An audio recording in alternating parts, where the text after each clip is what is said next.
Welcome back to Old Paper Trails. Tonight, we escape the rushing world and step into a place where time is measured not in hours, but in heartbeats. The year is 1905. Let us enter the warm, candlelit workshop of a master watchmaker, where 1,000 clocks tick in unison, singing us to sleep. December 1st, 1905. The shop is never truly silent, even when I lock the door and draw the heavy velvet curtains against the snow. The room is alive. Tick-tock, tick-tock. It is a wooden heartbeat.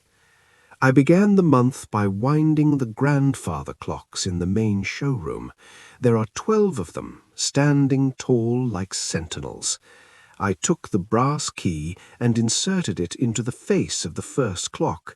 Click, click, click. The resistance of the spring feels satisfying. I adjusted the pendulum, giving it a gentle push. It swung with a slow, hypnotic rhythm. One by one I attended to them all, until the room was filled with their steady, synchronized marching. December 2nd, 1905. A heavy snowfall has blanketed the city. The light in the workshop is dim and grey, so I lit the oil lamp on my workbench. I sat down to repair a silver pocket watch brought in by a banker. It had stopped completely. I screwed my jeweler's loop into my eye and opened the back of the case. Pop. Inside, the mechanism was a tiny, frozen city of brass gears and steel springs. I used my finest tweezers to remove a speck of dust from the balance wheel. It requires a steady hand and a held breath. The world outside disappears when I look through the glass. There is only the gear, the tool, and the silence. December 3rd, 1905, Wednesday. I spent the morning cleaning parts. I have a small bowl of benzene for this purpose. I disassembled a carriage clock, laying out the tiny screws and wheels on a piece of white velvet. They looked like gold coins scattered on snow. I picked up each cog with my tweezers and dipped it into the solution, brushing it gently with a soft camel hair brush. The smell of the benzene is sharp and clean. As I cleaned the mainspring, I checked it for cracks. It was perfect. Reassembling the clock is a puzzle I have solved 1,000 times. Each piece clicks into its home with a satisfying snap. December 4th, 1905. The cold is biting today. I kept the pot-bellied stove filled with coal. The heat makes the wood of the workbench smell of old varnish and timber. I worked on oiling the escapements today. I use a special oil, thin and clear, kept in a glass vial. I dipped the tip of a fine needle into the oil, picking up a droplet smaller than a tear. I touched the needle to the pivot point of a gear. The oil vanished into the mechanism instantly. It ensures the movement remains smooth and silent. It is invisible work, but essential. Without oil, time would grind to a halt. December 5th, 1905. Friday. A quiet day with few customers. I spent the afternoon regulating the timekeeping of the wall clocks. I walked from clock to clock, checking them against my master chronometer. Some were running fast, rushing ahead of the world. Others were slow, lagging behind. I turned the small rating nuts at the bottom of the pendulums. A fraction of a turn to the right to speed up, a fraction to the left to slow down. I listened to the beat. Tick-tock. It must be even. An uneven beat is a clock with a limp. By evening, they were all singing the same song again. December 6th, 1905. Saturday. The week ends. I swept the wooden floor of the workshop. Even the dust here seems to glitter with microscopic flecks of brass and gold. I sat at my bench for a final cup of tea before closing. The steam rose from the cup, curling around the tools. I looked at the wall of clocks. They do not care about the snow or the politics of the world or my own tiredness. They simply continue. Tick-tock. There is a great peace in that consistency. I blew out the lamp. In the darkness, the sound of time continued, steady and reassuring. December 7th, 1905. Sunday. The shop is closed to the public. I came down in my slippers to check the regulator clock. This is the most accurate clock in the shop, the standard by which all others are set. It hangs on the back wall, its pendulum swinging with a heavy, deliberate rhythm. I recorded its variance in the logbook, +2 seconds. Acceptable. I stood before it, watching the second hand sweep smoothly around the dial. It does not tick, it glides. In a world of chaos, this machine is a pillar of absolute truth. I wound it carefully, treating it with the reverence one might show a king. December 8th, 1905. Monday. Brings a delivery of new watch crystals, the round glass faces that protect the dial.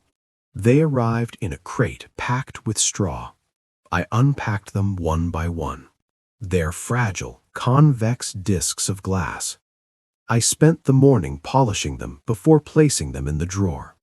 I breathed on the glass to fog it up, then wiped it clean with a silk cloth.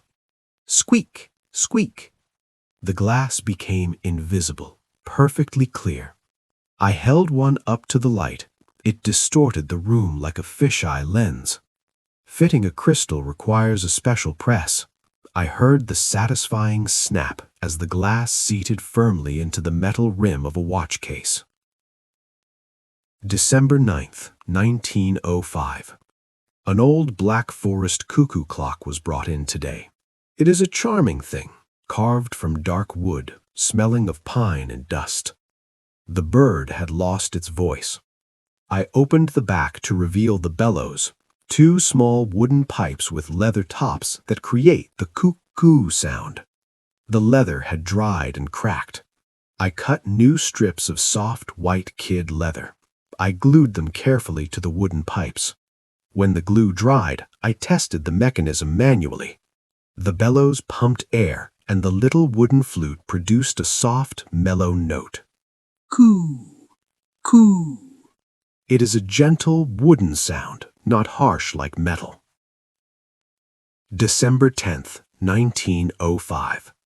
The fog is thick today, pressing against the windows like wet wool. I worked on the jewelering of a high-end pocket watch. High-quality watches use tiny synthetic rubies as bearings for the gears to reduce friction. Under my magnifying loupe, they look like pools of deep red wine. I used a pair of fine tweezers to place a ruby into its setting. It is microscopic work. My hand must be as steady as stone. I pressed the jewel into place.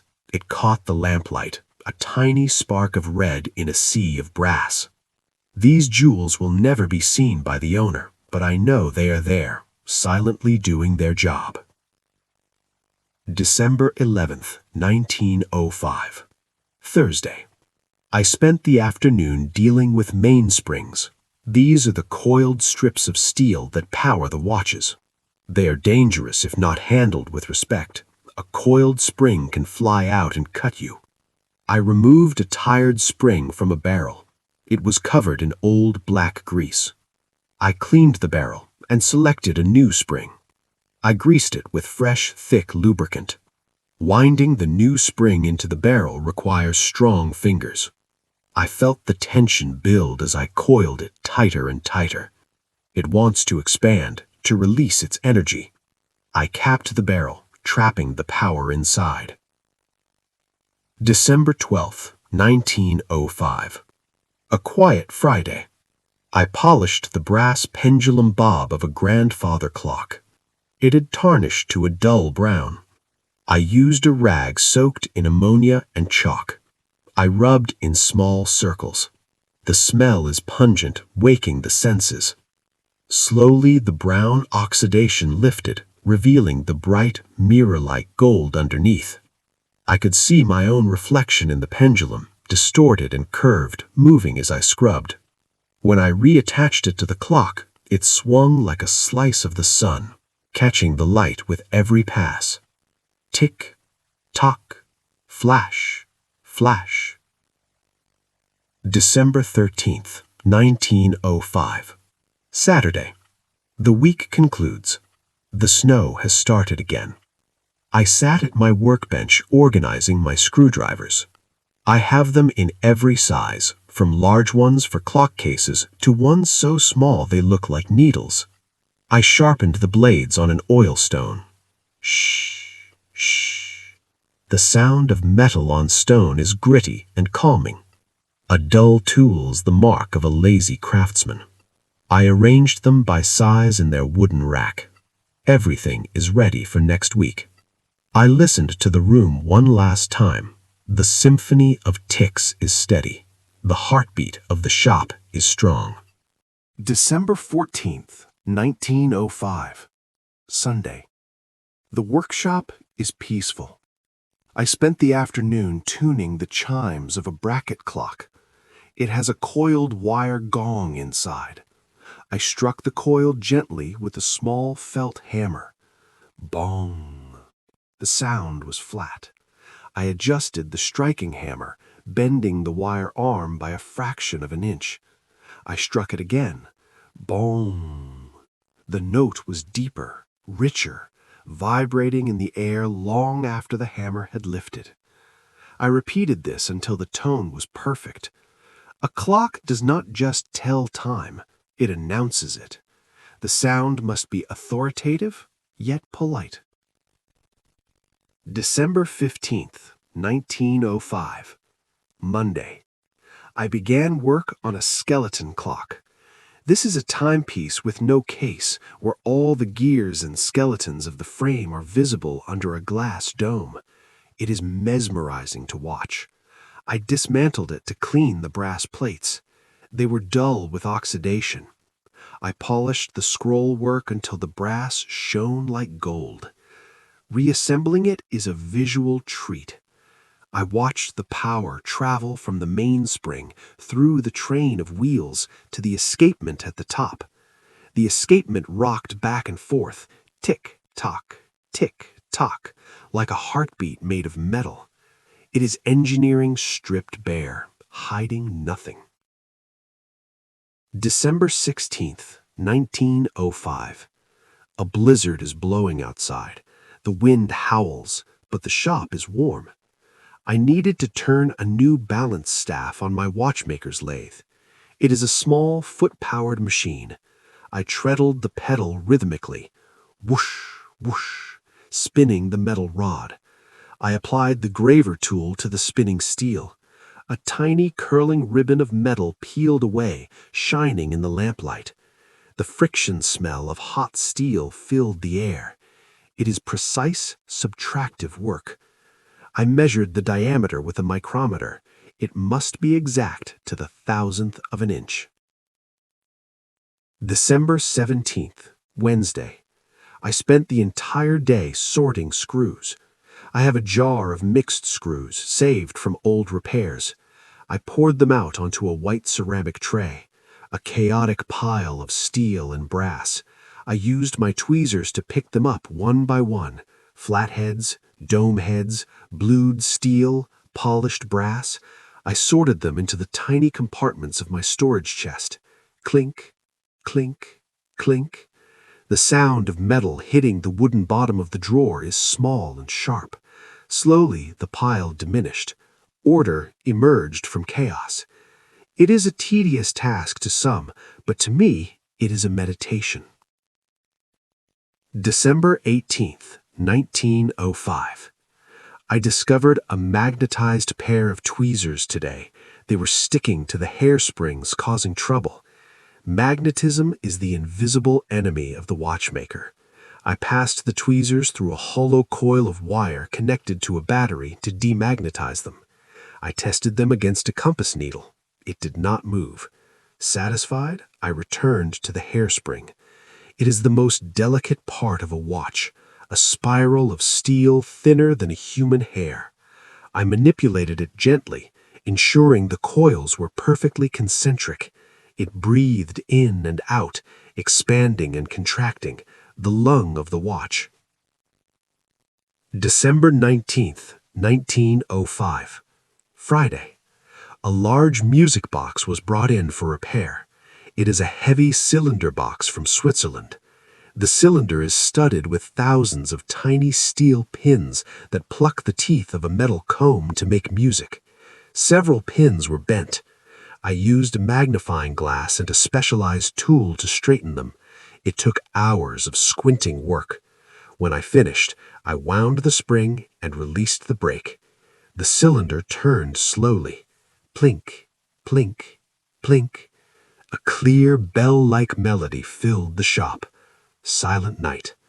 The music was mechanical, yet heartbreakingly beautiful in the quiet room. December 20th, 1905. Saturday. December 21st, 1905. The winter solstice, the shortest day of the year. Darkness fell shortly after 3 p.m. I lit every lamp in the shop to fight the gloom. The room glowed with a warm orange haze. I worked on a marine chronometer today. It is a navigational clock, mounted in brass gimbals within a mahogany box to keep it level at sea. I released the locking mechanism. Click. The heavy brass clock swung freely in its mount. I wound it slowly, counting the turns. It has a distinct, heavy tick. Half a second beats. Ka-chunk, ka-chunk. It is the sound of ships crossing vast, dark oceans. December 22nd, 1905. I spent the morning polishing a gold hunter case pocket watch. The gold was scratched and dull from years of use in a gentleman's waistcoat pocket. I used a stick of red rouge polish on a soft buffing wheel. I treadled the wheel gently. Whir, whir. As I pressed the gold against the spinning cotton, the scratches disappeared. The metal heated up under my fingers. When I wiped away the rouge, the gold was flawless, liquid and bright like honey. I snapped the case shut. Click. A perfect seal. December 23rd, 1905. The cold is intense. The oil in the unheated storeroom has thickened. I brought the vials near the stove to warm them. Today I worked on a moon phase dial. It is a complication that shows the waxing and waning of the moon. The disc is painted deep blue with gold stars and a golden moon face. I adjusted the gear train so the moon would rotate once every 29.5 days. It is a slow, almost imperceptible movement. I spun the hands rapidly to test it. The moon rose and set behind the painted hills of the dial, a mechanical universe speeding up under my thumb. December 24th, 1905. Christmas Eve. The streets outside are quiet, covered in deep drifts of snow. I have no family to visit, so the clocks are my company. I spent the evening simply winding them. It is a ritual. The small carriage clocks require a tiny key. Winding, winding. The large wall clocks require a heavy crank. Crank, crank. The resistance of the springs tells me they are healthy. At midnight, the church bells rang in the distance, muffled by snow. Inside, my clocks answered, chimes of Westminster, Whittington, and St. Michael, a chaotic, beautiful chorus of bells ringing in the holy day. Then, silence returned. December 26th, 1905. Boxing Day. The shop remains closed, but I came in to sort the boneyard, my box of broken and cannibalized movements. It is a graveyard of gears. I sorted through bridges, plates, and wheels. I found a beautifully engraved balance cock from an 18th century Verge Fusee watch. The engraving was of a floral pattern, done by hand over 100 years ago. I brushed it clean with a soft toothbrush. It is useless now, apart without a hole, but it is too beautiful to throw away. I wrapped it in tissue paper and placed it in a special drawer. December 27th, 1905. I needed to replace a broken pivot on a gear wheel today. I used my staking tool, a heavy steel stand with various punches. I placed the wheel on the anvil. I selected a flat-faced punch and positioned it over the new pivot. Tap, tap, tap. I used a small brass hammer. The sound is sharp and metallic. The metal yields under the force, spreading to hold the new steel pin in place. It is forceful work, but requires a delicate touch. One hard blow could bend the wheel. I spun the wheel in the calipers. It ran true. December 28th, Wednesday. December 29th, 1905, Friday. The year is almost spent. I dedicated the day to cleaning the workbench itself. Over the year it accumulates microscopic debris, brass dust, dried oil, and steel filings. I used a soft bristled brush to sweep the surface. Swish, swish. The wood underneath is scarred and stained from decades of work. These scars are the history of the shop. I wiped the surface down with a damp cloth. It dried quickly in the heat of the stove, leaving the wood pale and clean, a blank canvas for the new year. December 30th, 1905, Saturday. I sat in the center of the shop on my stool, simply listening. A customer once asked me if the ticking drives me mad. I told him it is the only thing that keeps me sane. I closed my eyes.